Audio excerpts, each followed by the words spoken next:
Up next on Lunch with a Luminary.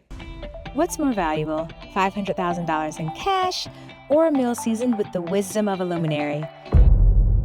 This is the tantalizing question that sparked the birth of a groundbreaking show, Lunch with the Luminary. Welcome again to this episode of Lunch with a Luminary, where we're having box lunches because we are live at InvestFest 2024, talking to amazing luminaries who have gathered to talk about innovation, ideas, and building generational wealth. Today, right now, I have with me Demetrius Bledsoe. He's the CEO and founder of Fresh 365, and it's a smart farming entity that is basically transforming and blowing minds across the country from a workforce perspective, entrepreneurship perspective. So thank you for joining me for lunch. Thank you for the invite. And yes, Fresh Harvest 365 and Fresh Highlands 365 is what we're doing. And both of them are smart farming entity as well as a workforce hiring. Excellent. So now what got you into farming? I mean, you don't wake up in the morning saying, I want to be a farmer, at least not past the age of 3. So Exactly. what is it that got you into this? I left St. Louis, Missouri, so born and raised from St. Louis. Left St. Louis, went to Iowa State to Russell. And one of the discussions that I had with my advisor was, what do you want to major in and what do you want to get additional scholarships in? And you said farming. Well, I broke it down to, Iowa State's known for farming. Right. And it's known to be the Harvard of agriculture. People have to eat for the rest of their lives. So why don't I go into a career that is going to be sustainable? Right. His comeback was, you're from St. Louis. What do you know about farming? And I joked with him. I'm like, well, corn grows in a can, right? And he was like, not so much. But I'm like, no, I don't know much about farming. But So I'm a Green quick Giant didn't create all my corn across the country. Exactly. Okay. So we had the discussion. I went into agriculture that following summer. I did an internship to learn farming 101, basically.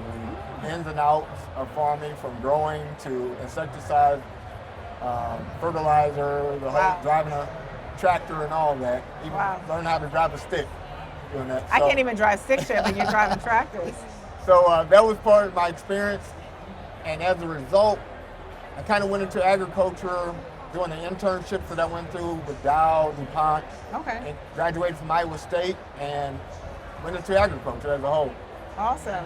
It's interesting because in Georgia, in certain geographies like near Fort Valley State University, there are conversations around wanting to keep the workforce there.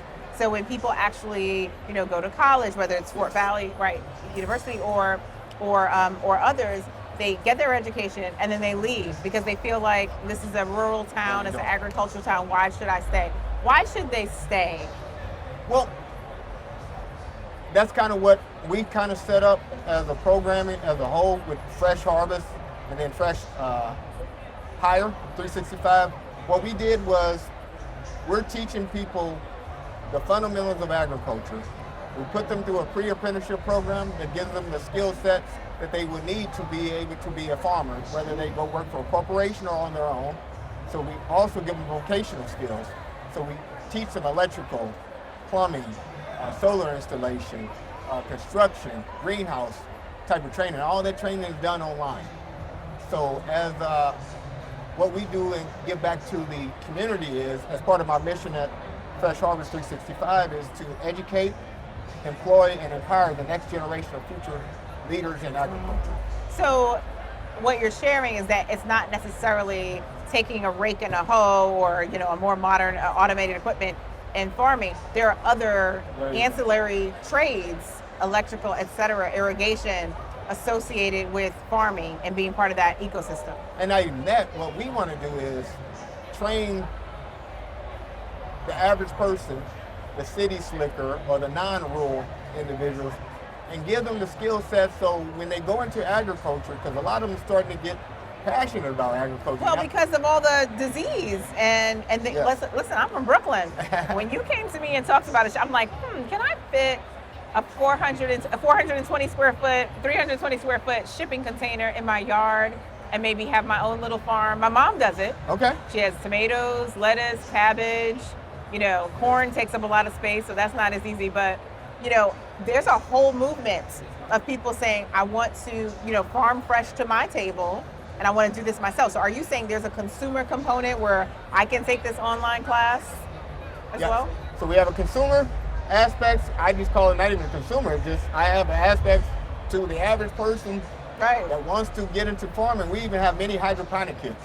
So I got a smaller version that you can put inside your Really? So your okay, kitchen. so I don't need that much space. Yeah, you can put inside your kitchen to grow 10 plants. A little overly ambitious. When I take on new things, I start going all out. Okay, so I can get the smaller kit. Okay. The smaller kit for the average consumer. Okay. We can still work on something for you to get your My shipping urban container. farming going. I gotta talk to my HOA. The HOAs are tough. But so we have the skill sets that we can give to the average consumer or somebody that wants to become a farmer or go into the industry. Okay. And what we like to show people is there's other jobs in agriculture besides being out in the field detasseling or picking cotton or soybeans and all of that. There's HR jobs, there's engineering jobs. You got to think, who are the people that's designing all of these tractors, all of these drones. Right. And so you go into all of that. We go into all of that, and we try to encourage all of that for people to get into it, not just say you don't have to be in the field. You can go into leadership roles. You can go into all aspects of agriculture like I did. So what's interesting is USDA had the incentive in the program for historically, people who did not get fair treatment for financing for their farms, et cetera, in the agricultural industry. And it's interesting how many of our families, my family's from North Carolina, we have farms, that are part of our land that was handed down, but how many of our family actually experienced negative impact to asking for loans or different supports. But now the new generation just isn't knowledgeable. Like we couldn't even if you got the funding, you couldn't even take that on to do that. Do you see an opportunity or a movement to get more Gen Zs, millennials into agriculture? And that's what my primary focus, again, as my mission is to educate, employ, and empower the next generation. And I feel like what we can do, a lot of my training, for instance, is done online. Okay. So we actually have a VR component, which is more engaging to the gamers and all of that, for them to do hands-on training in a virtual experiment to allow them to this is pretty cool. So you have the game? We have virtual training. Wow, okay. So and that's part of and we're increasing it and broadening our educational platform for what we can offer. So we're working with Tuskegee, we're working with Lincoln University, as well as Iowa State to add on to that content. What about K through 12? K through 12, we actually, interesting brought up, I actually have a partnership with the University School District, which is a very aggressive and pioneering and innovative school district. Okay. They won the Green Ribbon Award for that, but we just partnered in with them 2 summers ago where we did an ag leadership program. And we brought in their students over a 6 to 8 week course and taught them agriculture 101 to the point where they were leading and training and leading tours, which opened up a partnership that we had with Bayer, because we brought Bayer's leadership team over to do a workshop, and they saw these elementary school kids teaching them stuff, and they were supposed to be the experts in agriculture. So that opened up our partnership with Bayer. So as a result, we're bringing in a smart farming into University City here in the next couple of months onto their school campus. Wow. So they're going to actually implement that with their students for the 9th to 12th grade program, but they're also going to sell their produce, grow their produce, and provide it back into their school system as the hospitality. Is there an ideal age to be introduced to hydroponics and agriculture? Is it elementary school? Is it middle school, high school, college? Well, we're able to do that, like I mentioned before, and we have a program called FARM, which is Fostering Agricultural Resilience Through Mentorship. Okay, so Fostering Agricultural Resilience Through Mentorship. Which is FARM. And that's the partnership that I have with Bayer, Iowa State, the Urban League, out of St. Louis, Boys and Girls Club, and the public school districts. But what we're doing with that is we've given out many hydroponic kits, like I told you. I gotta get my kit. You gotta tell us how to get a kit before we wrap. I'll send you one. Okay. I'll get you one. But with that is, we're able to provide those back into the schools. So like, remember home ec? Yeah. Where they gave the babies? Absolutely. We're giving these mini So hydroponic it's one kits. per family or per student. There you go. Nice. They take it home, they plant it, but as they're going through the course, they understand the proper seeds, planting and all that, the nutrients. But then as they go through that, what they're able to experience is after the 6 to 8 weeks, they have to plant a meal out of what they grew. So are they planting one thing? Because, if you make a meal, are they getting potatoes, onions? Well, of course, it's a mini hydroponic, so mostly was lettuce, kale. We had some people that did some carrots. So salad. Basically, they're making salad. Salad's not a full Or meal. maybe they can get creative. The whole classroom, like you do the potatoes, you do the onions, right? What we did for their capstone, I like to say, Okay. the graduation, and they provided this for the Bears leadership team. We had some people that made smoothies by utilizing the kale. We had some people that made pesto by utilizing the basil.